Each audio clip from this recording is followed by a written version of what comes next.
I'm Danette Veal with Cisco Systems, and I'm pleased to welcome everyone to Designing Immersive Learning Environments that Provide Extraordinary Results. With us today, we have Jim Parker from Digitel. He's the president of that organization. And we have John Jameson, CEO and creative director of Imagine Learning. I want to remind everyone online and welcome you very much to this session that if you would like to submit questions for these panelists, their room Twitter for this session is VES11C. So we look forward to getting your questions, and I'm going to hand it off to the guys. Okay. So good morning, and thank you very much for coming to our session. We appreciate your being here, and we're excited about what we're going to show you. I think you're going to find the next 45 minutes very exciting, as this is definitely an area that's outside of most of what you've seen in the last couple of days. John and I are working in immersive 3D environments. We call them immersive learning environments. And we're going to show you how companies and organizations are using these technologies for training. And what you'll see in the next few minutes is many different virtual environments that are avatar-based. You create an avatar, you come into the environment, and you're able to engage with others. So we want to make this session something that you can actually take away and walk away with some ideas as to how you might take your present learning modules and courseware and convert it to an immersive environment. John's been in this industry longer than I have, and he's going to be able to share with you some very exciting research and results. In the short time that I've been doing this, I have to tell you that, you'll notice my passion level starts to rise as I get talking, because it really is, this is an exciting new area. And truthfully, a lot of the world is in immersive environments for their entertainment. The kids go home from school, and the first thing they're doing is jumping into Club Penguin, Webkins, World of Warcraft, all these different gaming environments. The military is using this technology extensively, and we really see it starting to filter down now into many different areas. So what I'm going to do is I'm going to spend a few minutes talking about the different types of what we call archetypes of building immersive learning environments. And what I mean by an archetype is this is how you would structure a program or your courseware. And we're going to break it down into different areas of what are you looking to achieve. Now, what I'm going to be demonstrating and going over all comes from this book, and I highly recommend that all of you read this book, whether you're moving into this area or not. This is Learning in 3D by Carl Kapp and Tony O'Driscoll. It's an outstanding book talking about how courseware is being converted and how you as a trainer need to address the different styles and different areas of development. And then it also goes through some great case studies from many different groups. I know that John will be talking to a couple. And then I just want to mention another book.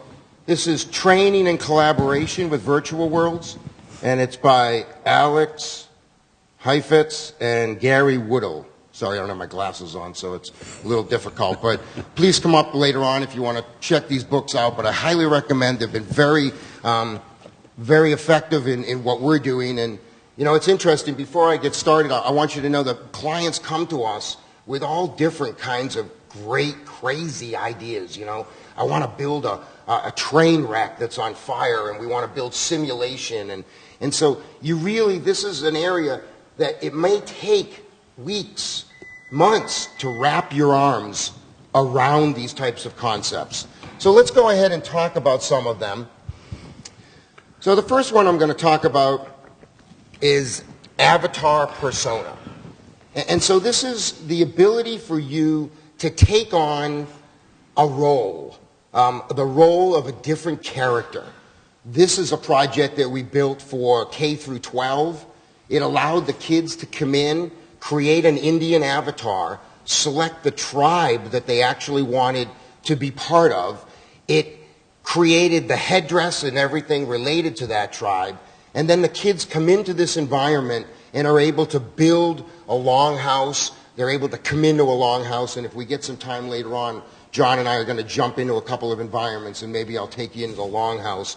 But The power of this technology is that, I have a quick story where we demoed this in front of the teachers, the students, and the principal.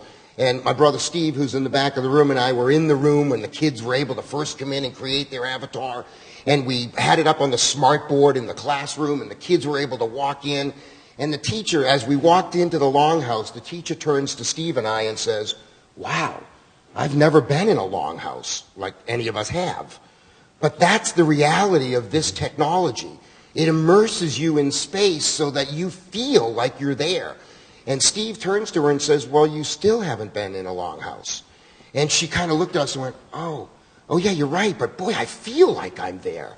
So that's the power of this. So this is the ability to create an avatar and take a persona role. The next one is taking that avatar and role-playing. So this is the immersive environment for the Native American Indian, for the Iroquois. This is the longhouse that I'm talking about. And I want to point out that in these immersive environments, you can do all kinds of learning mechanisms.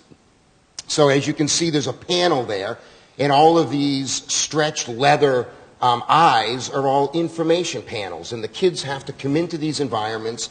They have to go through the environment on their own with other kids, click on the information panels, learn about the Indians, the Native American tribes, learn about the longhouses, complete quizzes. So it's a whole learning module, and it's asynchronous.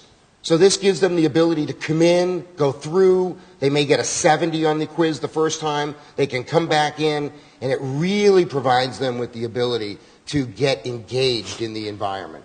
So this is a role-playing situation, and there's lots of things that you can do for customer service. So you can do role-playing for people coming up to a counter to buy products. There's lots of role-playing opportunities you can do for simulation, and John will be sharing some of those with you. So this is another style, and it's a scavenger hunt, very much like a quest. And most of the gaming are built on these types of archetype. The kids come in, or the adults come in, World of Warcraft, they join together as a team, and then they fulfill a quest. And in these environments, most of them have VoIP capability, so you can be communicating with your teammates, and lots of things are doing in this area for team building, for sales orientation. This one here we built the town of Jamestown, New York, and the gentleman you see is a history tour guide. And we put about 20 of these throughout the environment, and it gives somebody the ability to come into the environment, walk up to this avatar, click on him, and he comes in and he starts to be animated with audio and welcomes you and tells you about the Goki fire that occurred in this building in 1865. So lots of things are being done in the ability to go through an environment, find the steps needed to complete the quest. So another one is a guided tour. So in this example, we're doing a lot of work in the museum industry. And the museum industry is struggling right now with reaching out to the schools and to people in general. People are not going to museums. What we learned when we exhibited at AAM, American Association of Museums, is that, truthfully, most people go through a museum and come out of it with very little new knowledge. I don't know whether we have trouble absorbing the concepts of art and design, but we really do not learn a lot. So one of the exciting things in the immersive environment is the ability for you to engage the user, engage the learner significantly more in an immersive environment. So in this environment, the people coming in can click on audio tours. They can click on the artwork. It brings it up into Silverlight Deep Zoom and allows you to scroll your mouse and come right in and look at the pixels. Much more exploration of the art than you could ever do. And this gives someone the ability. So we're using this technique for the museums to bring people from all over the world and give a tour to those people virtually. So many would never be able to go to the Museum of Art or Museum of Science. And this gives you the ability to extend that. And these guided tours can be done in a lot of different applications, whether you were doing a tour through an environment of the internals of a body, whether you're giving them a tour through the area for training. So like one of our clients has a situation where they hire summer school kids from all over the world to come to their facility, Chautauqua institution, and they work for the summer. Well, the problem is they have 2,000 students showing up on the 23rd of June to start work on the 24th. That's a challenge when you're trying to train them in a facility that's 3 miles large. So this is an area for them to come into the virtual world, give the employees a tour of the environment, tell them this is where you'll be working, you'll be taking people coming up to the counter for ticketing, this is where you're going to go to get the records, etc. So there's lots of different applications you want to think about when you're looking at developing your courseware. So this archetype is operational. So this is an example of how you can be doing simulated training for different types of applications that may be operational, step by step by step by step. You need to follow 24 steps before you take off in a plane and run down the runway. Well, this is an example of a project that we built for Home Builders Institute, where they were looking to teach 16 to 18-year-old BOCES students, technical students, how to remove electrical outlets and how to replace them. So we built a virtual house. They're able to come in at an asynchronous learning application. They're able to go to the electrical outlet that's burning and run through a sequence. What you're seeing here is the first step of that sequence is go down to the basement and turn the fuse box off, because that's the first thing you need to do before you start putting your screwdriver into an electrical outlet. And so this gives them the ability to walk through that whole process. As you can see on the right-hand side, in our platform, we have a 2D and a 3D combination. So on the right-hand side, that is actually a 2D-driven web page that gives the students the ability to follow the instructions and have links to different learning. You can have all kinds of video streaming, so you can embed the video for training. I know John's done a lot of bit of work with firefighters type applications, and so maybe you can have a series of videos to show the actual, what happens when you pour water on oil and fires, etc. So this is the archetype called conceptual orienteering. And what this means is this is the ability to change the environment immediately as a result of some sort of action or activity. So in this case, we built the downtown section of Jamestown, New York, because they're going through a facade renovation project. And they're going to the home builders, to the building owners and saying, we really want to make our downtown look better. So we'd like to go ahead and finance you 50-50.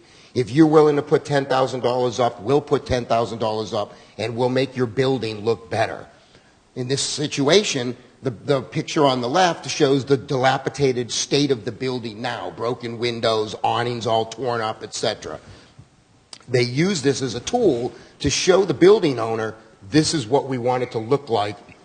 And we've hired designers, architects, to do each of the downtown buildings. So you can actually just simply click on the building and it instantly changes the whole look. So there's lots of things that when you're thinking about your learning modules, you want to think about how does that affect how you want to present your learner or your student with an environment that can represent what happens if you make decisions. So for instance, Quest Atlantis is a project that was done for K through 12. And it was a project, an immersive environment that helped kids understand how to make the right decisions. Well, as each of the children went through their quest and they made their decisions at each learning point, the decision they made affected the environment that they continued on. So imagine if you make 2 or 3 bad decisions, you're finding yourself in a completely different environment than if you had made 2 or 3 correct decisions. So these are ways of using orienteering of the environment to affect the learning experience. Critical incident. I guess I didn't have a picture for that. You know what? Now that I think about it, John, that's what you're doing. Yeah. Critical incident, John's going to spend quite a bit of time, but basically this archetype is forcing the learner to react upon actions that are occurring in front of them in the environment. Perfect example that I know John's going to be talking about a little is you walk into a house, the stove catches fire. You've got 5 seconds to react. It comes up with a selection. Do you pour water on it? Do you put a blanket over it? Do you run out of the house? I mean, it gives you options. You select that option, and then you see the actual effects of that as you make your decisions through the learning process. This one is co-creation. So one of the great things about immersive environments is that everyone can be in that environment together, creating or collaborating in the development of that environment or ideas around the learning module. This is an example of a room that we're in. Now, imagine if John and I had come in and in the last minute said, well, wait a minute, this riser is supposed to be over there, and we can't have these tables to the right of us. They have to be in the back of the room. Well, this gives the ability for the client and I, the speakers, to come into the environment, set up the room.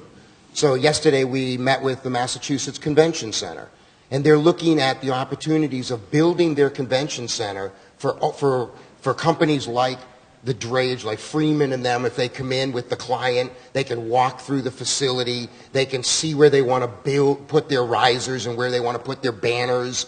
So there's lots of different learning modules based around co-creation. I mean, this is one of the most popular and one of the ones that's being used most by companies like IBM and Cisco for projects. Meeting Planners International, they have an immersive world in our platform, and they actually, the Northeastern New York chapter, every month brings their members in, and they talk about how can they together further the organization. So it's really exciting ways where people from all over the world can come in and be together in an environment. This is actually this is the MPI project here.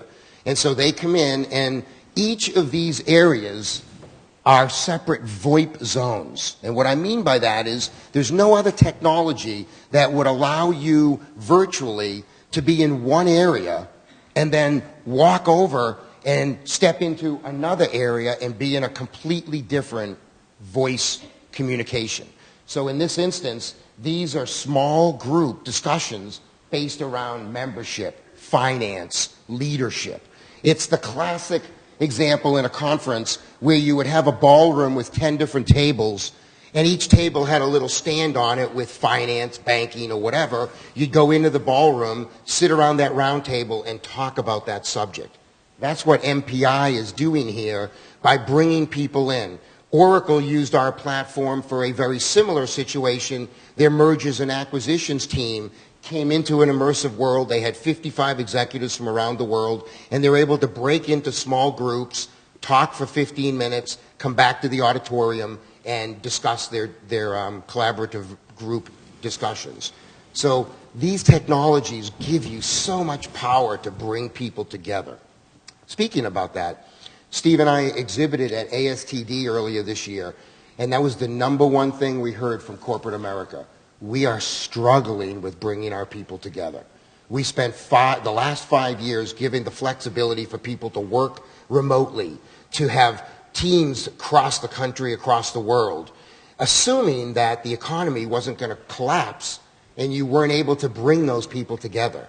Well, a webinar, they're finding, is actually compounding that problem, and that their employees are feeling more isolated because a webinar doesn't bring you together and make you feel like you're part of a team.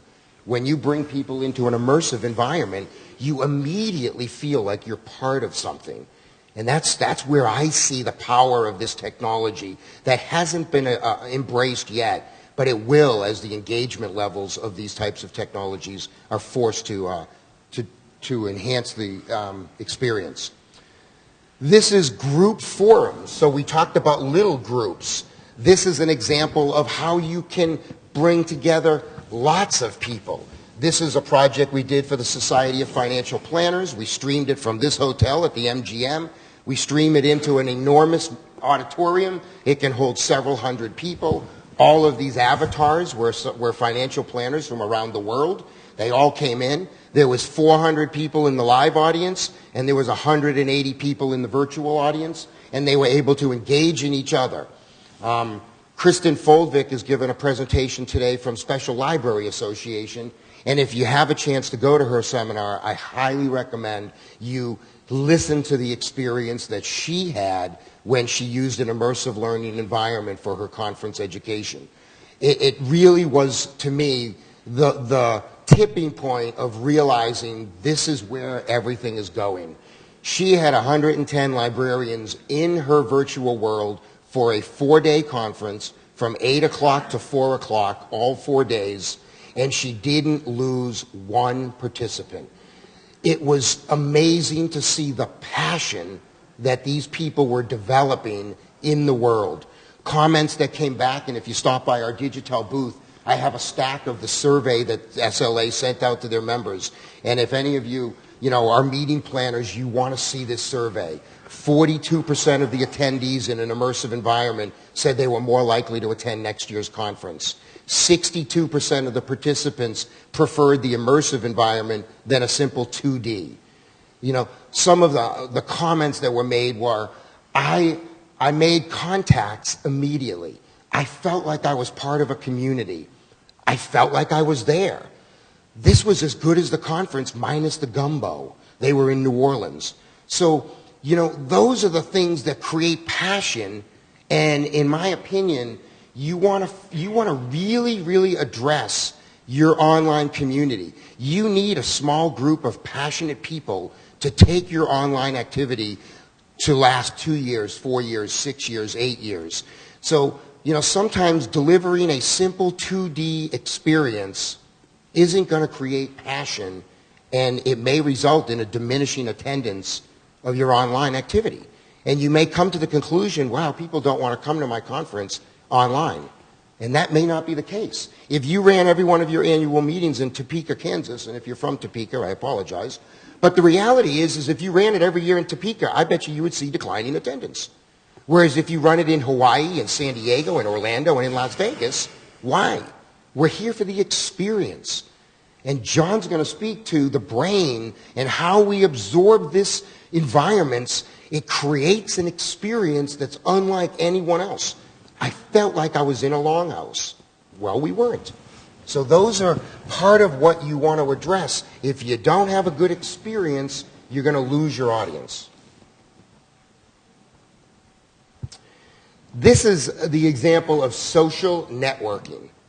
Now, in my wildest dreams, wouldn't we love that Facebook calls us up and says, we need to start adding immersive environments to our Facebook accounts. I'll be the first one to jump up, and I'm sure David Gardner will be right next to me on that. By the way, David Gardner is another immersive learning company, and I highly recommend David's doing some exciting stuff with avatars. So you really want to see his platform as well. This is an example of social networking. This is the ANCC, the American Nurses Credentialing Center. They had us build a poster session that they run year-round, and they had phenomenal success with launching this, allowing the nurses to come in on their own time. They could absorb the education, and then they ran once a month, meet the poster presenters. And as I was explaining about those zonal VoIPs, each of these poster presenter areas are its own VoIP zone. So all of these nurses that are in here are listening to that poster presenter. The green button on the left of the big screen is the play button. So we set up the ability for each of the poster presenters to call our office. We recorded a 3 to 5 minute basic presentation about the research they did. The nurses could come in on their own time, learn about each of the research that was done, come in during the monthly event to meet the presenter, and what we found was happening was dialogue like, oh, this is great, I didn't know you were doing research in this area. Yeah, gee, I can't wait to introduce you to Dr. So-and-so at the annual meeting next month. Oh, I wasn't thinking about going to the annual meeting. Oh, no, you're kidding. I was really looking forward to meeting you. Oh, maybe I will go to the annual meeting. So they saw an increase in attendance. I'm not saying they brought hundreds of new members or attendees, but they did see that impact. They saw relationships between researchers that had not been done, that was extremely important. And in research, knowing what others around the world are doing that are related to your research can really make a breakthrough. And I think research in these areas is a huge opportunity for organizations that have special interest groups that are researching certain different areas and giving them environments. And then imagine having a poster presentation here where they can go through and learn about all of the different research that people are doing within those special interest groups. I personally believe you would see an increase in the development of some of the research that's being done in those areas.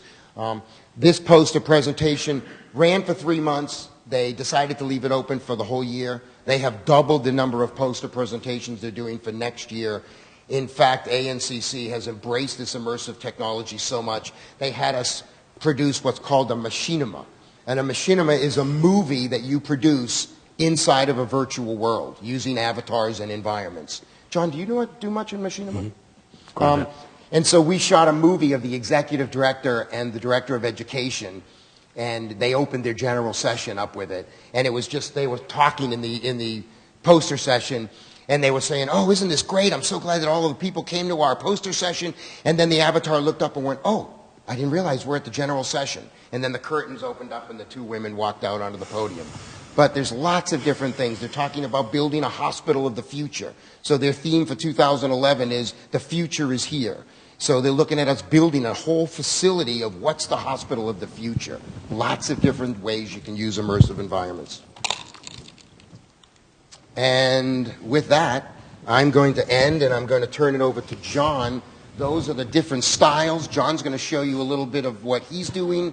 But John's really here to share some exciting news and information on the research. So, John, I'm going to pass it off to you. Cool. I think I'm wired. Oh, good. Great. And I have to stand up. I'm sorry. Or 90% of my vocabulary is gone. Okay. From here on, please keep your hands, legs inside the vehicle at all times. We're going to move. Anybody know how much time I've got? Anybody? 20 minutes. Throw something at me when I've got 5 minutes left. Thank you. Something soft and whatever. Let me set the stage, because where I'm going to go is going to be probably different than, well, at least of what I've seen here and maybe what you've seen here. My background, it comes from the academic world, distance learning, e-learning, and corporate training. So my focus is on learning, training. How do we create training, learning experiences that do something more, something that enhances learning? It goes back to research, an article by Barr and Tagg, 2 professors from California back in 1995. Look it up. If you're into learning, you got to read it. It started a whole new movement called learning-centered or learner-centered instruction. It created something called the Learning College. It really created a surge of rethinking that learning has much less to do with delivery and much more to do with creating new understanding inside the learner. Those are terms we're familiar with now, but at that point, it shook things up. We've made a lot of changes then, but we got a long way to go. So my background comes from that. I've worked in faculty development and training development for 20-some years. I've been in e-learning. I've taught online. I've created online, directed international online programs in academics, in the corporate world. My last gig outside of my own work, my own company, was running a distance learning program for a major nonprofit in Chicago, creating online courses. I did my PhD work in the environment I'm going to show you in a second, looking at virtual worlds and how they might be used to impact learning and training. So that's where I come from. My focus is on why go through this stuff with the virtual environment if it doesn't really do something we can't do otherwise. And if it's just to replicate, that's fine. That's a good thing. But I'm looking for more. So I want to set that stage before I make one other statement. There is no such thing as a virtual world. There are a lot of different things out there we call virtual worlds. But as you may have noticed, looking at displays and talking to people, every time we use that phrase, it means something a little different based on whose it is. That's not a bad thing. Those who've been around long enough remember 17 years ago when you came to the conference and all the booths, oh dude, you got to have a website. If you don't have a website, I mean, you're going to be left behind. Well, that's where we are with virtual environments. If this is the tipping year, I'm hoping so, but it's coming. Because this time, 17 years ago, we were sitting here, website. Psh. In another 10 years, we're going to come, why did we even discuss virtual worlds? Of course. But from my perspective, what I'm looking for is a virtual environment that we can do things to create learning that we really maybe can't do otherwise, or that takes what we normally do and puts it on steroids to enhance the learning. So please, some of the things I'm going to show you, if you're just looking for a way, and I don't mean this in any negative way, if you're looking for a way to simulcast a conference or so forth, outstanding. That's not where I live. So don't take what I'm doing as, he doesn't know what he's talking about with that, because I don't in that area. Other thing I want to say, our focus is on learning. We've taken the bar and tag stuff, we've taken the last 20 years of stuff, and I have a background in game design, I'm a hardcore gamer. I've always been fascinated with what is it about games, as I worked with K-12 teachers and college professors who constantly said, these kids can't read, they won't discuss, they won't work together. And then I'd go out where the gamers were, these same kids reading volumes and spending hours. Have you ever played World of Warcraft? On the back of the handout I put out, if you didn't get one, grab one, because it's got notes on the front I'm not going to have time to get to. But on the back I did just a blatant commercialism. So pardon me if that's offensive. One of the things we do is we just introduce people to virtual platforms. We don't sell a platform, we don't have one, that's not our point. Our point is to help you decide, is this something valuable for us? One of the things that we've done is that if you're a part of that, you will spend at least an hour in World of Warcraft. You don't have to like it, you don't have to ever go back. But the amazing thing for folks who really don't know that gaming world, spend an hour in World of Warcraft, 45 minutes of that is going to be reading and learning. That's not what we think it is. And if you go in longer, it's going to suddenly become highly social, because the only way to play that is to be an effective member of a team. You can't succeed on your own. I've been fascinated with what is it that these same kids will go home and spend 35 hours a week doing that, but they go in class and they won't read, they won't, So that's what I've spent my time and my research on. David's done a great job of identifying 4 key elements of learning. We've gone with that idea in a little direction, and what do we do to actually create those types of environments? Using virtual environments or outside that, that's where things come from. Here it is in a nutshell. Then I'll show you things. You got to know this before you see what I'm going to show you. How many have ever been to a conference or trade show before? How many have ever come to one of these and walked down that hall and walked into that room that's filled with booths? How many, anytime, maybe this time, as you walk in there, part of what's going through your mind, they're going to try to sell me something. And as you've gone up to a booth, your strategy is, how can I learn as much about this without really committing to anything? Ever been there? Our brains are wired to create patterns of meaning. That's how we have survived. Our brains, in every environment, look at what's going on. Our brain takes in 300,000 pieces of stuff every minute and has the ability of really focusing on maybe 7 or every second. So it's got to throw out a lot of stuff. So as the brain sees all this stuff, anything that doesn't have meaning for me right now, I'm going to ignore. So your brain over time has learned, when you go into one of these, what is it? What is this place? Your brain has created a pattern. We call it a trance, not in a spooky way, but it's created a way of thinking that when you go to a conference, your brain has all of these assumptions when you walk in. I got to register. I probably have to stand in line. But if I go it early, I won't have to stand in line, because your brain knows all that stuff. When you walk into a booth, your brain has all of this. It's good because it helps you get around, but it also creates boundaries. We walk in with expectations. If something falls outside that expectation, we might miss it. What we're after is, how can we take you into a learning experience or a corporate meeting experience and create new neural connections so it becomes something bigger than what our brains are going to limit it to. If that makes sense or not, that's where we go. Leading up to, would you put up the little, the shot from my computer. This is, you've seen several of these over the last day or two. This is our corporate meeting room. When we have meetings, this is normally where we meet. And I won't take time, but if anybody's interested, I'll walk around and show it to you through the eyes of the avatar and so forth. We stumbled across this. We used to do our meetings when my board meets and so forth. This is one of the places we meet. Hear the sounds? Full audio, the particles. The creaking sound is that metal gate swinging back and forth. We're 2,000 meters in the air here. And when we first go here, when I bring new people in here, CEOs are the most, because CEOs come into these environments going, try and make me like this. I dare you. You know, they're more worried about how their avatar looks than anything else, and that's one of the least things I'm worried about. The first time I really did this, and it really went off in my mind, I had a group of 7 CEOs who were really tough. They felt, I need to know about this environment, so that's why I'm here. I won't like it. I'll never use it, but I figure I got to know what they're talking about. So we were meeting in a normal room, and the conversation really sucked. It was just not good.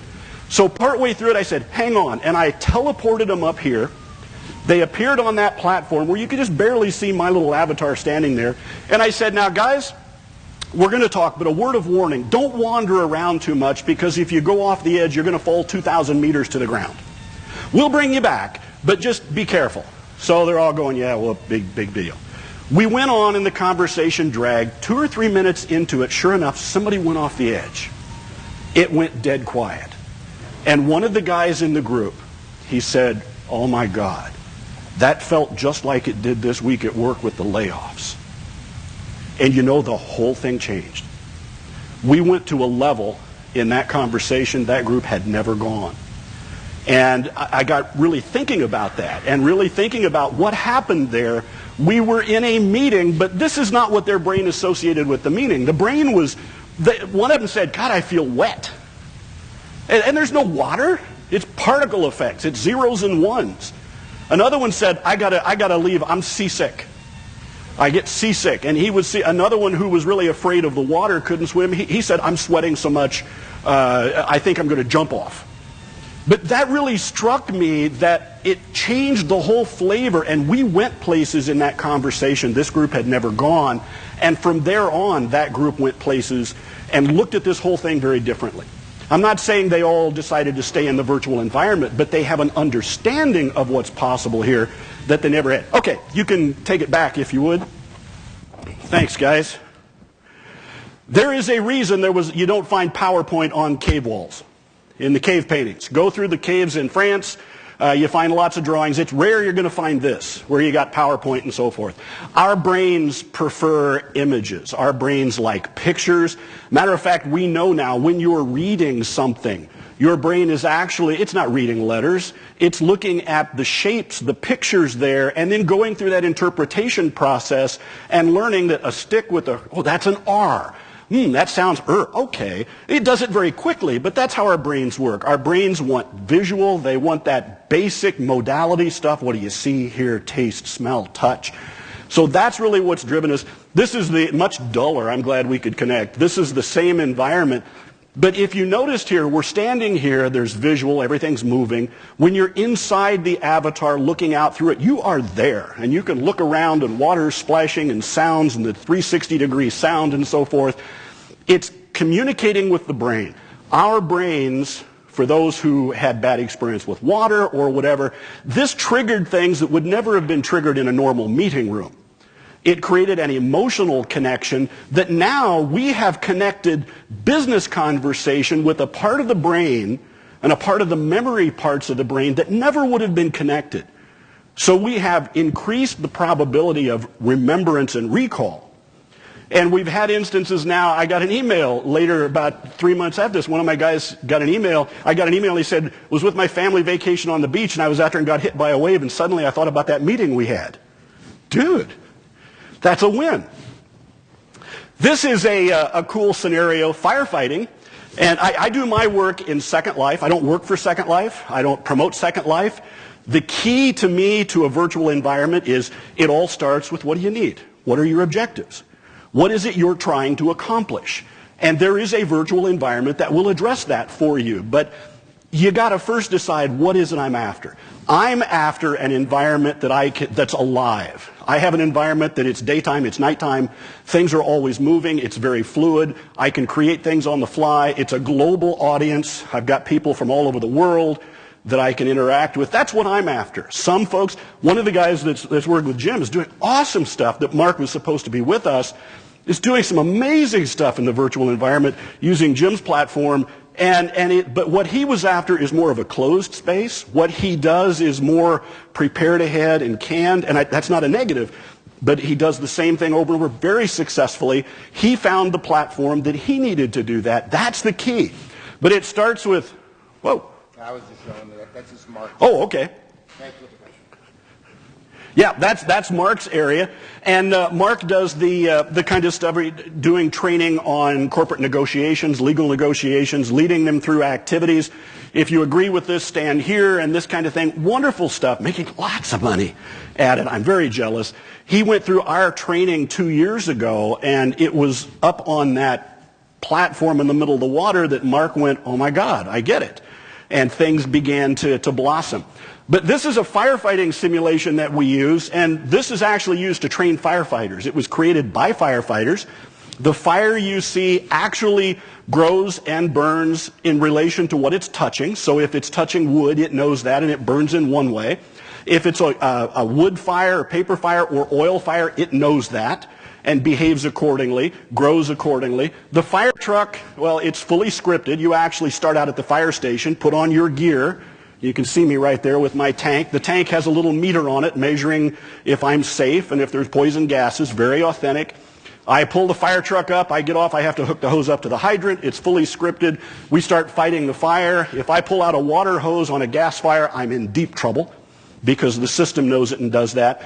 But the amazing thing to me, I'm not worried about, I don't do a lot of training of firefighters now, but what intrigues me when I take my groups into this, last time I did it, about a month ago, partway through, we go in, I put them all in costumes, we have a fire in this little building, and they go in and spray to put out the fire.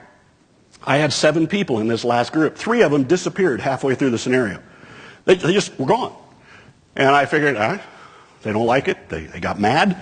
I got an email. Is that a, oh yes, oh okay. Let me finish this. I thought, am I out of time already? Whew, good, getting close? Okay.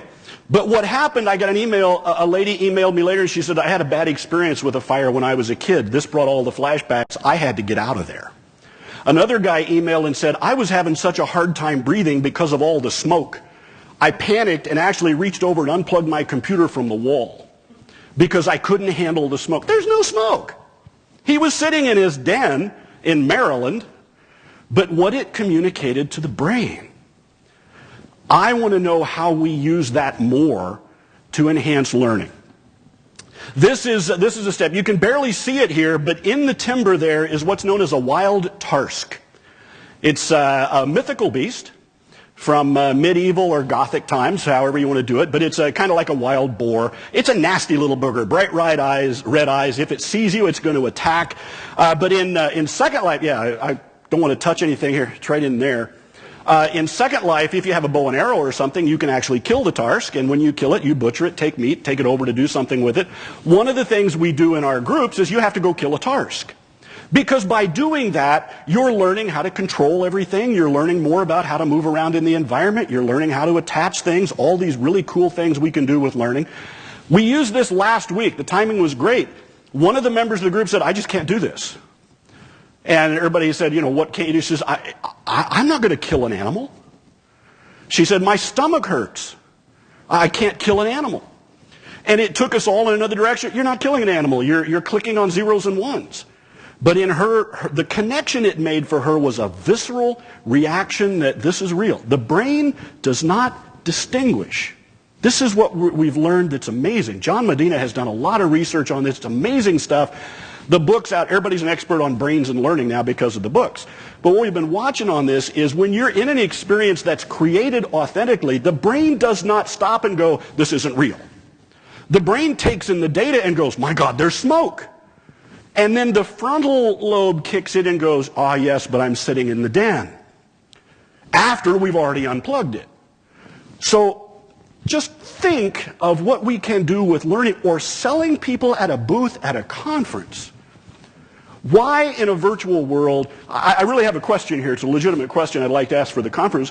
Why would you create a virtual booth that looks like your real booth? I don't understand that. I would create a virtual booth in which people can experience what it is I have. There's a limit to how much you can actually experience here because there's things like gravity. In the virtual environment, turn it off. Let them float. You know, let them put on a costume and look like an Indian. But, you know, I don't understand that. So, sorry, that's an aside here. All right, I'll go quickly here. This is the environment my islands in Second Life are in right now. And folks look at it and go, what's the deal? It's built on medieval time. That's the center of our learning location. It's the Imagine Learning Castle. This is kind of hard to see, but it's the pub where we normally meet for some of our courses. Here's actually our planning team sitting around last week. You can't really see it, but most of the group their avatars are actually in medieval attire. Why? It's not that we're playing a game. We're doing business here. Very serious learning business, but what we have discovered, whatever you hear about avatars, it's not necessarily, in my opinion, it's not that they're photorealistic. It's not that it's really me. It's the fact that there's things in our brains called mirror cells. These are the cells in our brain that cause us to have empathy with other people. They somehow magically work. We don't understand much about them yet, but when you see somebody hurting or you see somebody really happy, it's the mirror cells that connect you with that so that there's a conscious somehow connection here. Our mirror cells hook up with our avatars. And it doesn't mean that we are our avatar. Some go that way. My avatar has been the same for 6 years. I've changed a bit. But my avatar, and it's not that I'm trying to project something, it's just, it's my avatar. But there's something there. VB&I of Virtual Bacon, that's my avatar. I was hungry at the time I created it. We've been working together for 6 years, and it's been amazing what he's triggered in my brain as we've gone through this. I know he's not real. But anyway, this is the stuff we're really focusing on. I'll mention, let me go here. This was a training scenario we created with the University of New Mexico. They had a challenge of how do we teach kids, 12 to 14, 10 to 14, about traffic safety. Albuquerque, New Mexico, Alamogordo, New Mexico, had one of the highest rates in the state of pedestrian accidents with children. High, nasty, nasty stuff. They had done a lot of training. In the summer camp, they'd go out and they'd walk the streets and do all this stuff. Last year, they got with us and said, can we create something that's like virtual immersive that might go further? This is the environment we created with a couple of our real-world architects.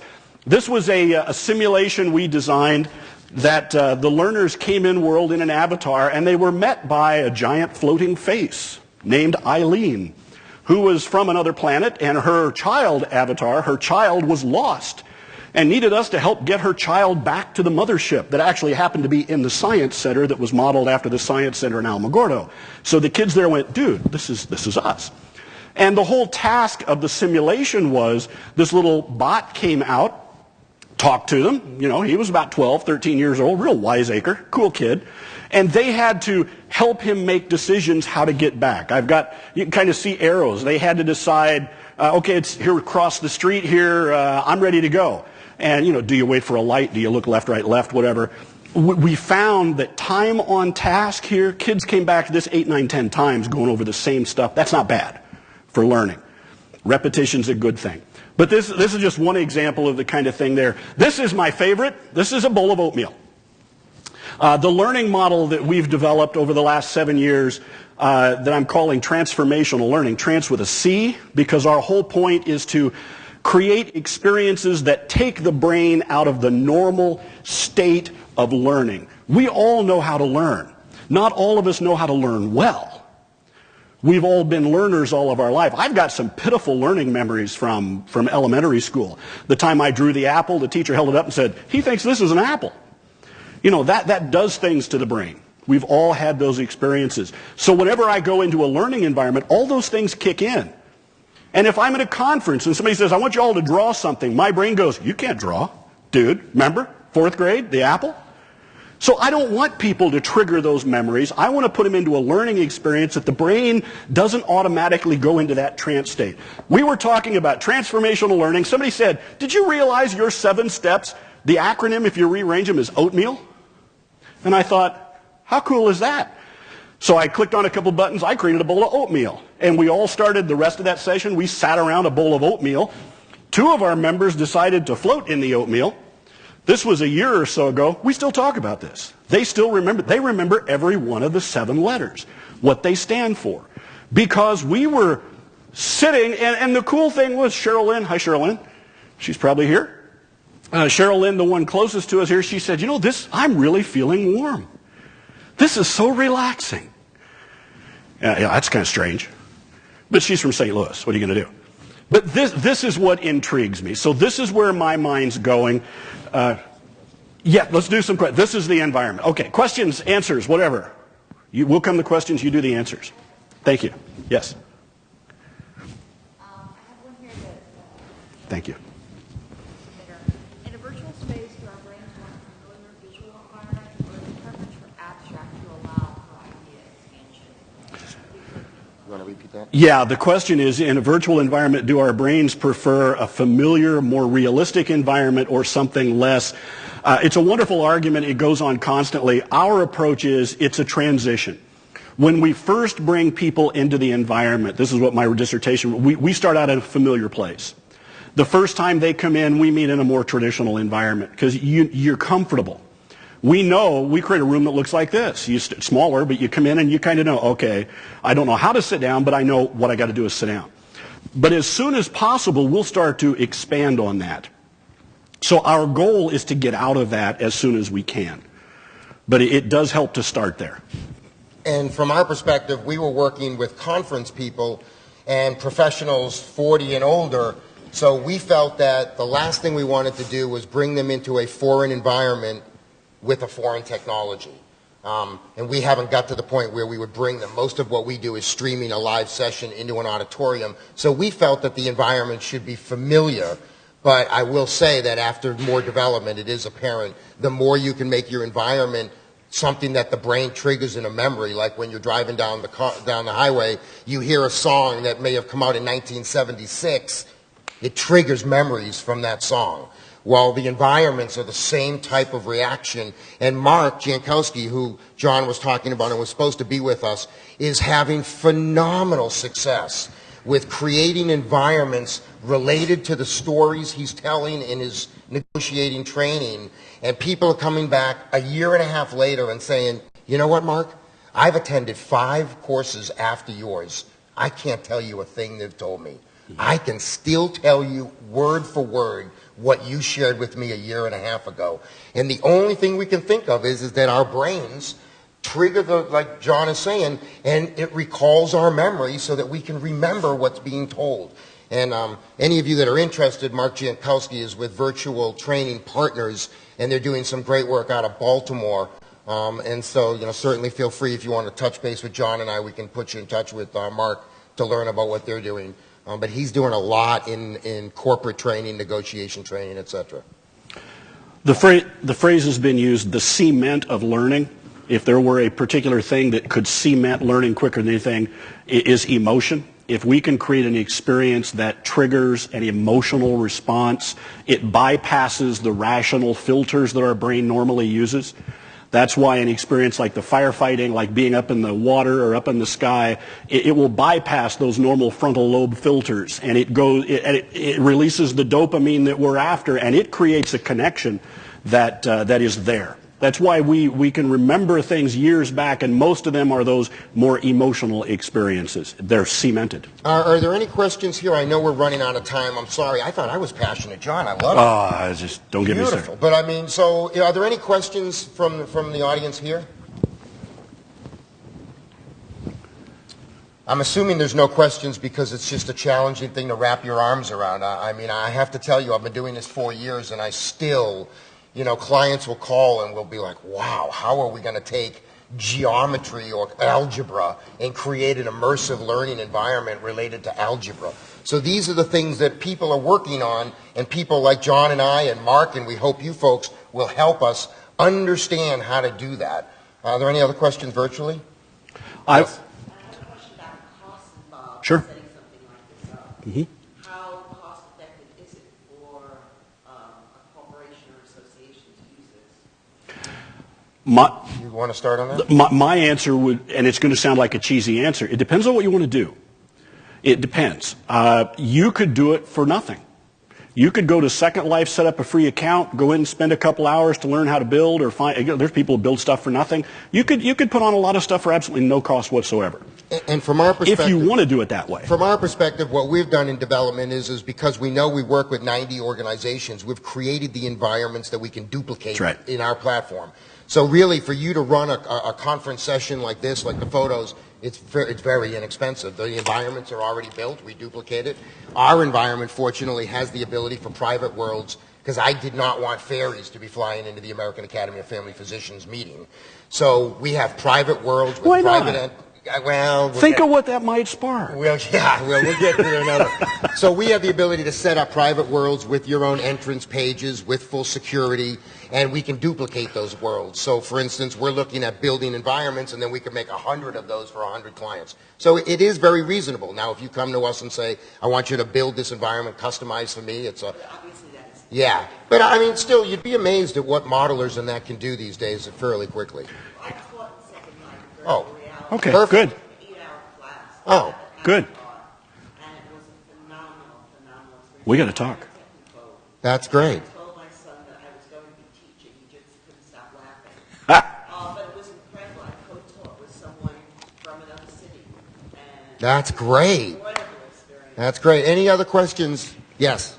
Are you or do you know anybody who is looking at using gesture technology, something similar to Kinect, to manipulate the avatar?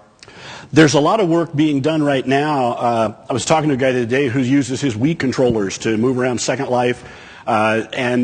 There's a limit right now still with being able to control the specific movements of a Second Life avatar. You can create all types of gestures and trigger those, so it's doable. You'll have to be a little bit of a techie to set it up. But with the next phase of what Second Life is doing with avatars and with mesh technology, that's going to become very, very simple to do. Yeah. So they're using and I think what we're seeing now, who is it now that's got the thing, you are the controller? I can't wait for that. If I want my avatar to wave, I just wave. And that's coming. Yeah, Microsoft's doing it. What last thing I'll throw out there, somebody asked in a session yesterday, what do you recommend for how do you get started? As you may be feeling, there's so much and so many different ideas and so many. My recommendation is find an environment and just go in there. What I've come to believe after the last 6 years, you're never going to understand this until you have experienced it. It doesn't have to cost you a lot of money. You don't have to commit to squat. But until you have gone in and experienced this thing, it is a different culture. And until you have experienced it, whatever you've been told it's not going to answer your questions. So my recommendation is to find an environment, get in there, wander around, try it, get some of those connections, and your answers will come. Yeah, and I mean, anyone that's interested, we have lots of public worlds. So you can come over to our booth or go to www.virtualbeginnings.com, click on create an account. You'll instantly, in 2 minutes, have your avatar. You can customize it, and you can walk through probably about 50 of our environments. Feel free to call myself or Steve. We'll give you tours. And we can start getting, but I agree with John. Until you can get into the environment, you really don't even have any concepts of what you can do, because it is a different experience. Well, I want to thank everybody. Oh, go ahead. I could share a free group that I participated in. I don't know how many of you are familiar with the MECO group, MECO, Meetings Community. It's organized totally by volunteers, and they have a Second Life virtual reality with a conference center, and that's where I taught. And it's MECO at googlegroups.com. How by the name of Dan Hart? Yeah, that's with Virtualis. Yeah. Dan's got a Virtualis. He works quite a bit with Joan Eisenstadt. Right, and I had taught. That's great. for Dan, and Good. he could go through that, and he did isolate it so you don't get the berries. Sure. The sex-oriented people coming in, it's a very secluded, safe environment. Well, I want to thank everybody for Thank coming. you, everybody. I want to thank our virtual Thank you. audience and enjoy the show. Bye, guys.